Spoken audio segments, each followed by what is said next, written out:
Assalamualaikum warahmatullahi wabarakatuh. Bismillahirrahmanirrahim.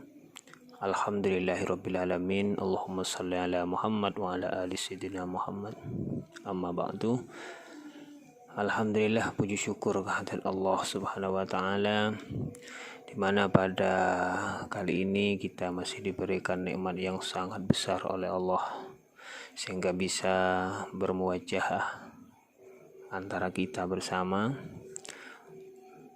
melalui virtual.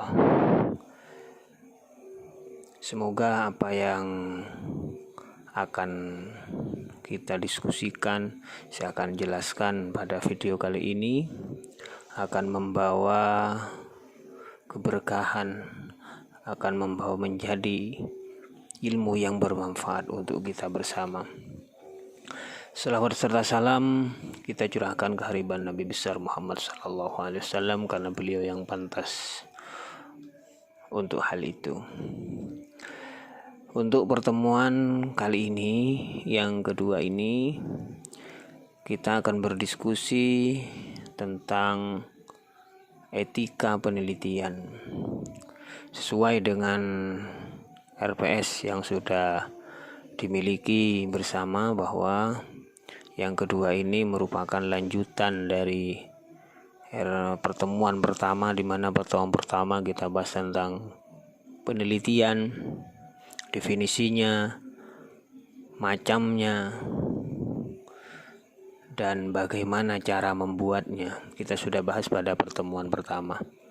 Pada etika penelitian ini penting untuk kita diskusi bersama, dikarenakan banyak yang kurang paham, bahkan yang tidak paham bagaimana caranya menjadi peneliti yang baik. Apa sebenarnya etikanya ketika melakukan penelitian?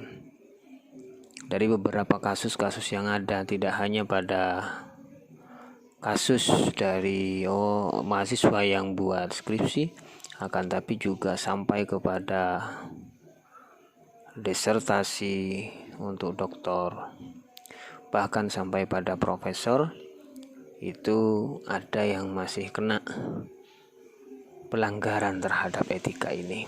Maka dari itu perlu kiranya kita untuk berdiskusi banyak tentang penelitian ini. Oke, kita mulai pertemuan kali ini dengan pembacaan basmalah. Bismillahirrahmanirrahim. Yang pertama yang harus kita pahami tentang etika penelitian. Etika penelitian itu merupakan persoalan norma. Norma itu ada standar, ada batasan yang harus digunakan sebagai pedoman sekaligus nilai luhur. Ada batasan yang tidak boleh dilangkahi oleh seorang peneliti ketika orang itu melakukan penelitian. Ingat bahwa ini tidak hanya berlaku untuk yang bawah. Yang bawah itu maksudnya kelas seperti pembuatan skripsi, pembuatan tesis, disertasi, bahkan pada peneliti-peneliti yang kategorinya adalah profesor pun juga harus punya standar. Ada norma yang tidak boleh dilangkahi. Itu adalah nilai-nilai luhur yang harus ada pada orang yang melakukan penelitian. Berbicara tentang masalah norma, nilai-nilai luhur yang ada di dalamnya, berarti kategorinya adalah penelitian itu boleh apa tidak dilakukan, penelitian ini benar ketika dilakukan apa tidak, apa salah. Itu yang perlu diperhatikan dalam mengartikan bahwa etika penelitian itu ada normanya. Jadi antara boleh tidak boleh, antara benar dan salah itu harus diperhatikan betul. Secara teoritis peneliti itu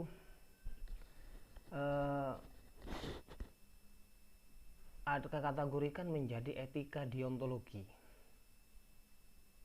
Etika deontologi ini merupakan sesuatu yang dilakukan yang benar, sesuatu yang dilakukan dengan benar. caranya benar, yang diteliti juga hal-hal yang benar sehingga hasilnya benar, ini masuk dalam etika deontologi. Ada yang disebut dengan etika konsekuensi. Etika konsekuensi ini berarti penelitian yang dilakukan oleh seorang peneliti itu membawa dampak kepada orang lain.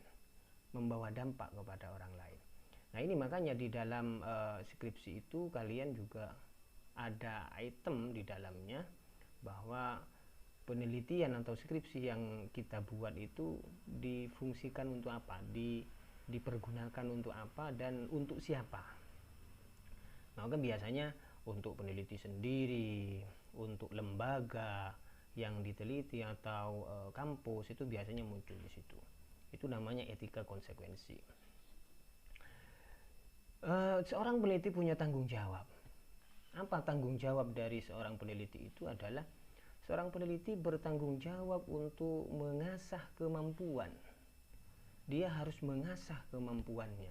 Mengasah kemampuan itu kalau kita bandingkan atau kita analogikan dengan pisau, semakin diasah maka akan semakin tajam. Sehingga harus diasah. Bagaimana cara mengasah kemampuannya? Mengasah kemampuannya salah satunya dengan cara membaca, melihat, memperhatikan. Itu seorang peneliti. Jadi seorang peneliti itu tidak boleh berdiam diri hanya dalam satu fokus itu saja, dalam satu buku misalnya, tapi harus banyak buku yang dibaca, harus banyak pengalaman. Itu namanya mengasah kemampuan. Sama dengan kalian ketika kalian itu membuat skripsi, asah kemampuan kalian. Kira-kira kemampuan kalian itu di bidang apa? Perbanyaklah membaca, perbanyaklah melihat, perbanyaklah mendengar.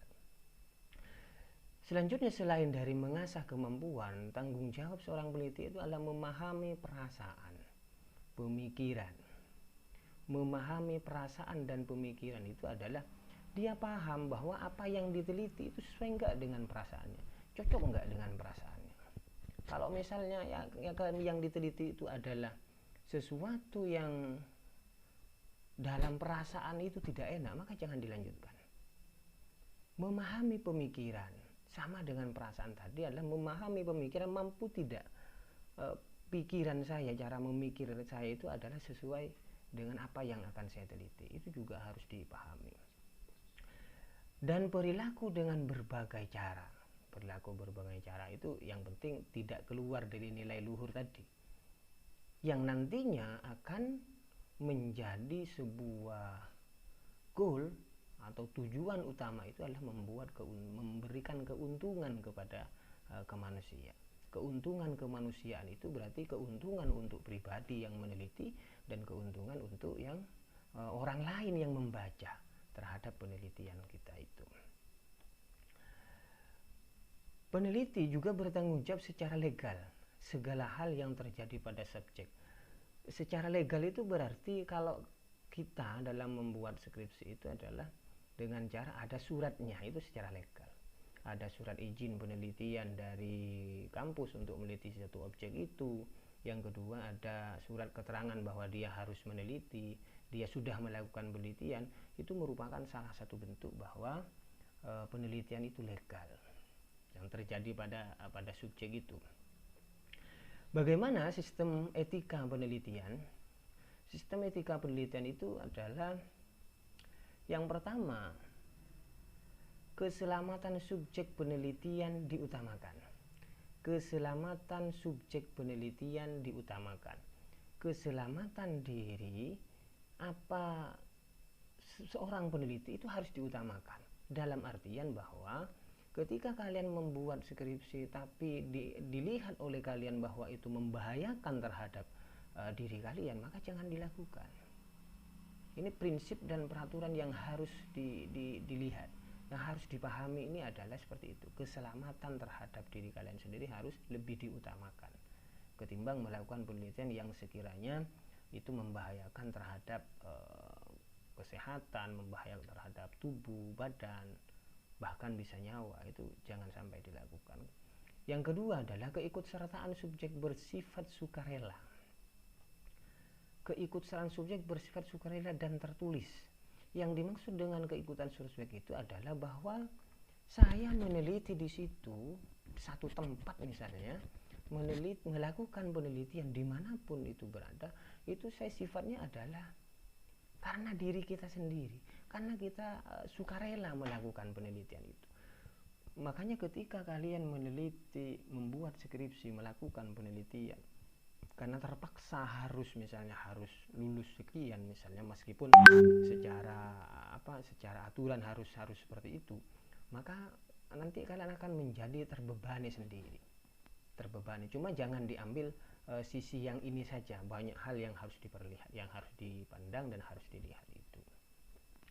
Yang ketiga adalah subjek berhak mengundurkan diri. Ketika kalian sudah tidak mampu untuk melakukan itu, silakan mengundurkan diri, tidak masalah. Itu prinsip yang harus diperhatikan. Jadi ketika kalian sudah mengadukan judul dengan sekian-sekian misalnya, tapi di tengah jalan ternyata kalian tidak mampunya bisa dari kalian, atau misalnya ada sesuatu yang di tengah jalan di objek penelitian di satu lembaga kalian itu ternyata tidak diberikan akses, misalnya dalam tanda kutip bahwa tidak masuk kepada hal-hal yang sifatnya di hidden ya, tidak diterima dengan baik, yang awalnya diterima ternyata sekarang nyampe tengah perjalanan tidak diterima misalnya, maka bisa mengundurkan diri. Mengundurkan diri berarti mencari objek lain yang sekiranya bisa welcome terhadap kalian. Yang boleh dilaksanakan penelitian adalah orang yang sudah berpengalaman melakukan penelitian. Nah, di sini gimana Pak? Misalnya kalau saya kan baru melakukan penelitian, maka yang harus diperhatikan adalah kalau misalnya belum, seperti membuat skripsi, memang belum pernah melakukan penelitian, maka yang harus dilakukan adalah harus didampingi oleh peneliti senior, yaitu dosen pembimbing. Maksudnya dosen pembimbing itu merupakan salah satu peneliti atau orang yang nanti menjadi mentor kalian ketika kalian menjadi melakukan kegiatan penelitian itu. Ya, makanya harus mempunyai trik khusus nantinya ketika kalian itu bertemu dengan pembimbing kalian. Proposal harus dinilai dari segi ilmiah dan etik. Ini yang harus diperhatikan, siapa Pak yang misalnya yang harus menilai itu? Ada dosen pembimbing yang nantinya mengarahkan bagaimana caranya agar tulisan kalian sesuai dengan kaidah ilmiah, sesuai dengan etika penelitian. Nantinya juga selanjutnya adalah diuji. Nah, diuji ini adalah ada penilaian di dalamnya. Ingat bahwa tidak semuanya proposal dan penelitian itu bisa diterima. Ada beberapa orang, misalnya beberapa peneliti yang tidak diterima oleh penguji, penilai waktu itu. Setelah proposal disetujui, maka penelitian boleh dilakukan. Makanya yang pertama yang harus dilakukan kalau kita di kampus kita adalah mengajukan judul terlebih dahulu dengan beberapa sistematikanya, tergantung prodinya masing-masing. Dari pengajuan judul itu sudah kita harus bersusah payah untuk membuat judul itu, diajukan bolak-balik.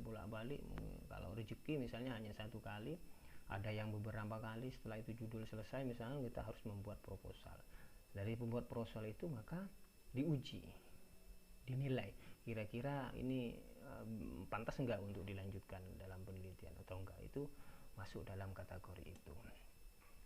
Kenapa masih bukan banyak istilahnya, ada yang namanya terjadi pelanggaran terhadap penelitian ini pada etikanya. Etika penelitian itu adalah, pertama adalah karena ketidaktahuan. Seorang peneliti itu tidak tahu bahwa ini melanggar. Nah, maka dari itu ketika ketidaktahuan ini ada, maka harus diminimalisir. Bagaimana cara minimalisir? Adalah yang tadi, ada pendampingan, ada pembimbing bahwa ini salah, ini tidak boleh, dan lain sebagainya. Itu ketidaktahuan itu nanti menyebabkan orang itu melanggar etika. Tapi kalau di kita untuk secara penulisan sudah ada PPKI, sudah ada pembimbing yang mau mengarahkan, misalnya Pak ini Bu ini begini, oh maka nanti akan dibimbing oleh dosen pembimbingnya. Yang kedua, kenapa terjadinya penyebab etika itu adalah peneliti mengabaikan etika penelitian yang telah diketahui. Dia tahu aturannya bahwa ini tidak boleh. Dia tahu bahwa ini tidak boleh, cara mengutip itu seperti itu. Dia tahu bahwa cara untuk meneliti itu tidak boleh begini dan tidak boleh begitu. Dia tahu, tapi dia mengacuh. Dia tidak menghiraukan aturan itu. Adanya aturan ketidakbolehan itu, tapi itu dilanggai. Ini namanya mengabaikan etika. Mengabaikan etika diketahui, menganggap sesuatu yang karena teman, maka tidak boleh. Itu tidak ilmiah namanya ya. Ketika kalian ditanyakan misalnya, kenapa meneliti di sini mas, mbak, misalnya, oh karena rumah saya dekat, itu namanya tidak ilmiah. Ini salah satunya adalah etikanya. Kalau ilmiah itu maka jawabannya juga harus ilmiah. Yang ketiga ada tekanan, baik tekanan dari internal maupun eksternal. Misalnya bisa dikatakan bahwa seorang meneliti itu akan ditekan kalau dalam kasus-kasus kalian misalnya sudah semester 14 misalnya, ada tekanan dari internal itu membimbing, ayo sudah selesaikan misalnya. Lalu dari eksternal misalnya dari orang tua misalnya, yang cowok misalnya tidak akan diterima menikahi kekasihnya kalau misalnya belum S1 oleh calon mertuanya, itu bisa saja tekanan. Maka biasanya orang yang ada tekanan itu melanggarnya, meskipun tidak semuanya. Selanjutnya adalah 4 prinsip utama ketika etika dalam penelitian itu apa saja. Yang pertama, menghormati dan menghargai harkat dan martabat manusia sebagai subjek penelitian. Kita hormati orang lain, kita hormati tempat kita meneliti, kita hormati diri sendiri. Nah, hormati diri sendiri berarti kategorinya adalah ibda binafsik. Misalnya ibda binafsik itu berarti kalau kamu merasa seperti dilakukan seperti itu merasa sakit, maka berusaha untuk tidak melakukan kepada orang lain. Yang kedua adalah menghormati privasi dan kerahasiaan subjek penelitian. Yang harus diperhatikan adalah bahwa di subjek penelitian itu ada beberapa hal yang memang tidak boleh diketahui oleh orang lain. Maka seorang peneliti itu tidak boleh membocorkan rahasia itu. Ada beberapa lembaga keuangan yang kategorinya ada satu hal yang kita ketika tanya itu tidak boleh, itu merupakan rahasia, itu kita hormati privasinya. Terutama misalnya untuk data-data primer yang tanya tentang masalah keuangan misalnya, itu biasanya sangat sulit sekali, tapi kita hormati seperti itu. Yang ketiga adalah memegang prinsip keadilan dan kesetaraan. Memegang prinsip keadilan dan kesetaraan itu kita paham bahwa sebenarnya subjek penelitian itu juga membutuhkan rasa adil. Rasa adilnya adalah dia punya sesuatu aturan yang di dalamnya, misalnya harus memakai ini, misalnya ketika masuk kantor harus memakai ini, merupakan prinsip keadilannya adalah harus sama. Jadi ketika kalian masuk ke ranah lembaga itu, maka berusaha untuk sama. Untuk sama itu berarti kita harus berpakaian rapi, misalnya di sana tuh yang kayak rapi misalnya, maka kita juga harus memakai pakaian yang rapi. Itu salah satunya. Memperhitungkan dampak positif maupun negatif dari penelitian. Seperti yang saya sampaikan tadi bahwa apa dampaknya, misalnya ini dampak positifnya gimana, misalkan ada dampak negatifnya, baik dampak negatif kepada peneliti maupun dampak negatif kepada subjek penelitian itu yang perlu diperhatikan. Bagaimana menghormati dan menghargai harga martabat orang lain? Dibahas subjek ini yang perlu diperhatikan, ini penjelasan yang tadi. Hak subjek adalah mendapatkan informasi yang jelas, tujuan, manfaat, risiko, serta hal-hal yang terkait dengan penelitian. Jadi kalau ditanya dari mana mas, misalnya dari mana, itu harus dijelaskan, harus diberitahukan. Makanya ada surat izin penelitian dari kampus. Apa yang mau diteliti, misalnya apa saja misalnya yang masuk ranah kami yang nantinya bisa dilakukan penelitian misalnya. Maka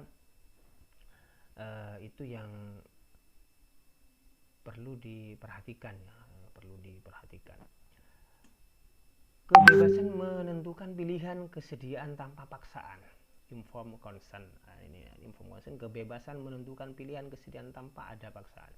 Jadi hak subjek itu adalah dia bebas menentukan pilihan. Oh, tidak boleh. Tidak boleh sampai meneliti ini, maka yang saya pengen adalah sampai meneliti tentang ini.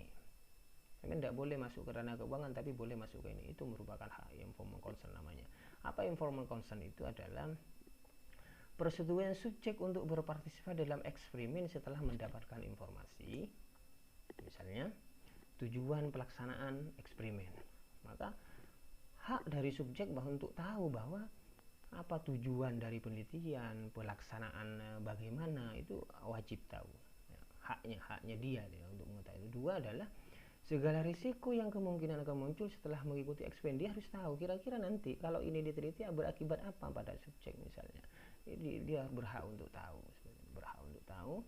Yang ketiga adalah subjek secara sukarela tanpa paksaan, tekanan, ancaman untuk menjadi subjek dalam eksperimen. Artinya harus dilibatkan itu. Ya tentunya karena kita yang meneliti juga pasti dilibatkan. Tapi tidak boleh kita jalan-jalan sendiri, nanti hasilnya juga tidak baik. Yang kedua adalah menghormati privasi dan kerahasiaan. Apa saja yang dimaksud dengan menghormati privasi kerahasiaan itu?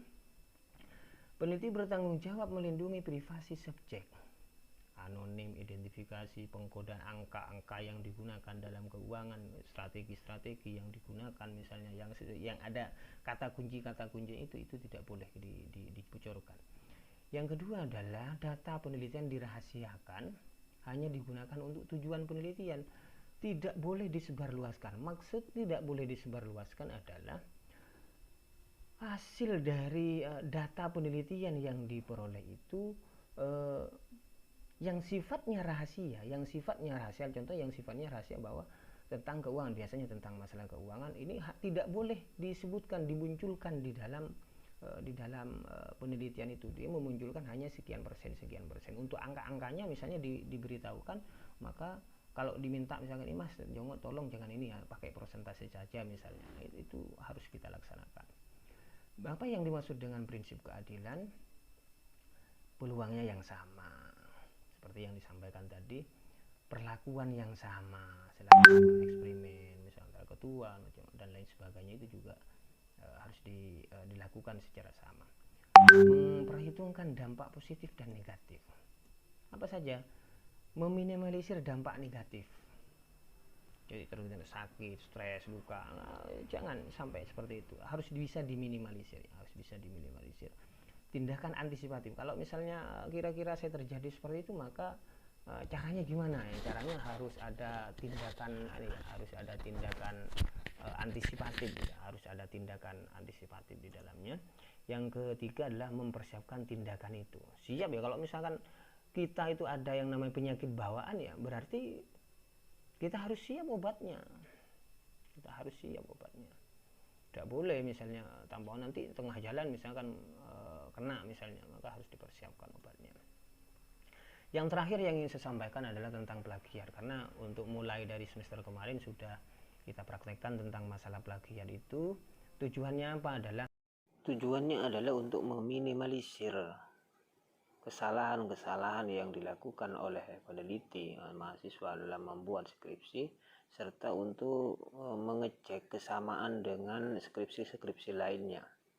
Hal ini sesuai dengan perintah rektor bahwa untuk setiap skripsi mahasiswa harus dicek dulu plagiasinya. Ada banyak kasus di dalam pengecekan skripsi ini adalah banyak mahasiswa itu yang tidak memahami bagaimana cara mengubah ketika sudah terdeteksi. Salah satunya adalah dengan cara dibuang semuanya. Ini berakibat terhadap jumlah kata-kata, jumlah kertas dan lain sebagainya. Yang kedua adalah ada beberapa mahasiswa itu yang menggunakan cara-cara yang tidak terpuji. Cara-cara yang tidak terpuji itu membuat nanti seakan-akan tidak terdetek. Ini sepengalaman saya ketika mengecek itu. Ini tidak bisa disampaikan di sini. Yang jelas adalah gunakan cara-cara yang terpuji. Cara yang terpuji bagaimana? Cara untuk mengubahnya adalah dengan menggunakan parafrase. Nah, parafrase itu mengubah kalimat yang sudah ada di buku menggunakan kalimat kalian sendiri, menggunakan kata-kata kalian sendiri. Itu yang perlu diperhatikan. Oke, ini sudah berakhir. Cukupkan di sini saja. Semoga bermanfaat. Wallahul muwaffiq ila aqwamit thoriq. Wassalamualaikum warahmatullahi wabarakatuh.